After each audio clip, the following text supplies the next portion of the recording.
અમરેલીના શાસ્ત્રીનગર વિસ્તારમાં ખાનગી કંપનીનું પ્લેન ક્રેશ થતાં એકનું મોત નીપજ્યું છે.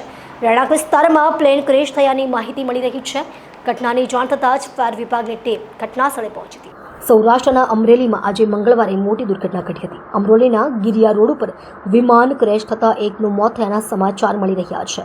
મળતી માહિતી પ્રમાણે ખાનગી કંપનીના પાયલોટ ટ્રેનિંગ સેન્ટરનું પ્લેન ક્રેશ થયું હતું, જેમાં પાયલટનું મોત થયાનું સૂત્રો જણાવી રહ્યા છે. આ ઘટના અંગે ફાયર બ્રિગેડને જાણ થતાં જ ઘટનાસ્થળે પહોંચી આગળની કાર્યવાહી હાથ ધરી હતી. જ્યારે પોલીસ પણ સ્થળ ઉપર પહોંચી ગઈ હતી. અમરેલીમાં વિઝન કંપનીનું એરક્રાફ્ટ તૂટી પડતા અનિકેત મહાજન નામના તાલીમી પાયલોટનું સ્થળ ઉપર જ સળગી જતા કમકમાટીભર્યું મોત નીપજ્યું હતું. આ બનાવ અમરેલીના એરપોર્ટની દિવાલ પાસે જ શાસ્ત્રીનગરમાં બન્યું હતું. વિમાન સળગતી હાલતમાં તૂટી પડતા ઝાડ નીચે બે વાછરડી પણ સળગી અને ભસ્મ થઈ ગઈ હતી.